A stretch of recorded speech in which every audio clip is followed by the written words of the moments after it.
Hello दोस्तों, मैं हूं शिवम और एक बार फिर से आपका स्वागत करता हूं एक नए वीडियो के साथ, जो कि शायद आपको काफी ज्यादा पसंद आएगी। तो अगर आप हमारे चैनल पर नए हैं और आपने अभी तक हमारे चैनल को सब्सक्राइब नहीं किया तो चैनल को सब्सक्राइब करके बेल आइकॉन दबाना ना भूलें, ताकि आपको हमारे आगे आने वाले वीडियोस की अपडेट्स भी मिलती रहे। चलिए आज की वीडियो शुरू करते हैं। आज की वीडियो में हम बात करेंगे, अगर नेताजी सुभाष चंद्र बोस भारत को आजाद करवाते तो आज भारत की स्थिति कैसी होती। आज की वीडियो में हम यही समझने का प्रयास करेंगे, चाहे गांधी जी हो या चंद्रशेखर आजाद या सुभाष चंद्र बोस, इन सभी ने देशभक्तों ने देश को आजाद करवाने के लिए अपनी अपनी विचारधारा के अनुसार अलग अलग रास्ते चुने। जैसे कि जी को लगता था कि भारत को आजाद करवाने का सबसे प्रभावशाली तरीका अहिंसा का है, लेकिन वहीं चंद्रशेखर आजाद और सुभाष चंद्र बोस, जो कि पहले उनके अनुयायी हुआ करते थे, कुछ समय बीतने के बाद उन्हें ऐसा लगने लगा कि अहिंसा से कुछ नहीं हो सकता, तो इन लोगों ने क्रांति का रास्ता चुना। चंद्र बोस का जन्म 23 जनवरी 1897 को उड़ीसा के कटक में हुआ था। उनके पिता का नाम जानकी नाथ बोस और उनकी माता का नाम प्रभावती बोस था। उनके पिताजी शहर के जाने माने वकील थे और वहाँ की विधानसभा के सदस्य भी थे। जो कि अत्याचार से भारत को मुक्त कराने के विचार से सुभाष चंद्र बोस 20 जुलाई 1921 को गांधी जी से मिलते हैं और गांधी जी की सलाह पर वह भारतीय स्वतंत्रता संग्राम में भाग लेते हैं। बाद में वे भगत सिंह को फांसी की सजा से बचाने के लिए अंग्रेजों के साथ किए हुए उस समझौते को तोड़ देने के लिए कहते हैं, लेकिन गांधी जी अपना अंग्रेजों को दिया हुआ वचन तोड़ने से मना कर देते हैं और भगत सिंह को फांसी की सजा दे दी जाती है। ये वो घटना थी जिसके बाद सुभाष चंद्र बोस का अहिंसा से आजादी पाने वाले गांधी जी की विचारधारा से उनका विश्वास उठ जाता है और वह गांधी जी का साथ छोड़ देते हैं, जिस कारण वो जर्मनी होते हुए सिंगापुर पहुंचते हैं और वहां जाकर वो आजाद हिंद फौज में शामिल हो जाते हैं, जिसकी स्थापना रास बिहारी बोस ने 1942 में टोक्यो में की थी।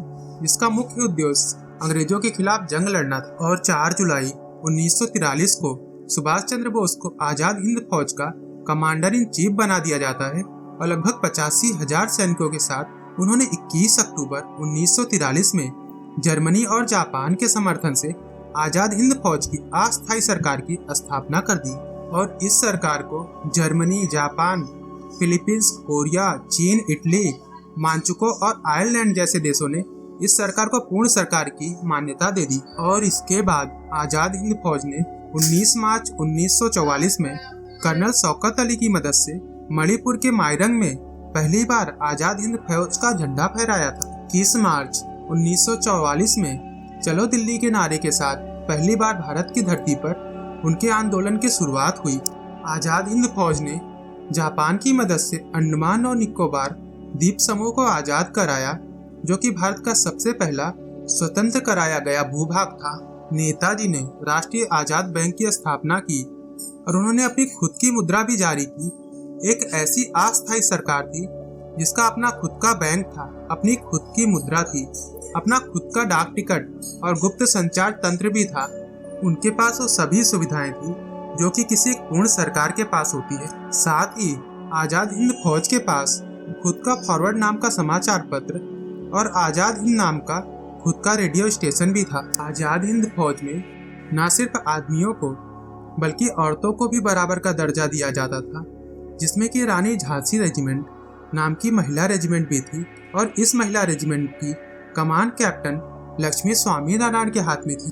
आजाद हिंद फौज ने इम्फाल और कोहिमा में भी अंग्रेजों को हराया, लेकिन 6 और 9 अगस्त 1945 को हिरोशिमा और नागासाकी पर अमेरिका द्वारा बम गिराए जाने से जापान यह युद्ध हार जाता है। और दूसरी तरफ आजाद हिंद फौज के दूसरे 2 बड़े समर्थक जर्मनी और इटली के भी युद्ध हार जाने के साथ ही तृतीय विश्व युद्ध खत्म हो जाता है। और दुर्भाग्यवश 18 अगस्त 1945 को सुभाष चंद्र बोस की भी रहस्यमय ढंग से प्लेन दुर्घटना में मृत्यु हो जाती है।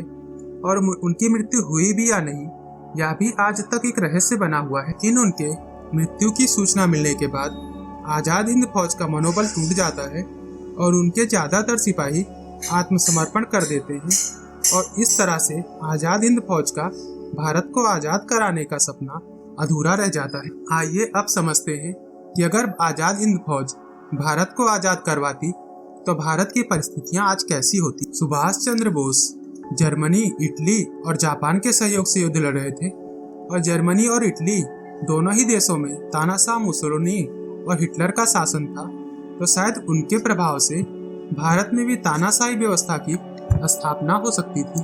शायद आज भारत में लोकतंत्र की सरकार नहीं होती, बल्कि चीन, म्यांमार और पाकिस्तान के जैसे सेना के प्रभुत्व वाली सरकार होती, जो कि कभी भी किसी भी लोकतांत्रिक सरकार को टिकने नहीं देती। उस समय कांग्रेस में जो जिस लायक था उसे उस हिसाब से पद सौंपे गए थे, जबकि आजाद हिंद फौज में नेताजी ही सेना अध्यक्ष, राष्ट्रपति और प्रधानमंत्री सब कुछ खुद ही थे, जो कि शायद भारत के आजाद होने के बाद भी सत्ता का एकीकरण ही हमें देखने को मिलता। आज हम बिना किसी बाहरी देश के मदद के आजाद हुए हैं, तो आज हम पर किसी भी बाहरी ताकत का कोई दबाव नहीं है। लेकिन अगर हम जर्मनी, इटली और जापान, जो कि आजाद हिंद फौज के सहयोगी थे, उनकी मदद से आजाद हुए होते, तो हमेशा ही उनका हम पर राजनीतिक और कूटनीतिक दबाव बना रहता। शायद सब कुछ बुरा ही नहीं होता। आइए बात करते हैं कुछ अच्छे प्रभावों की भी।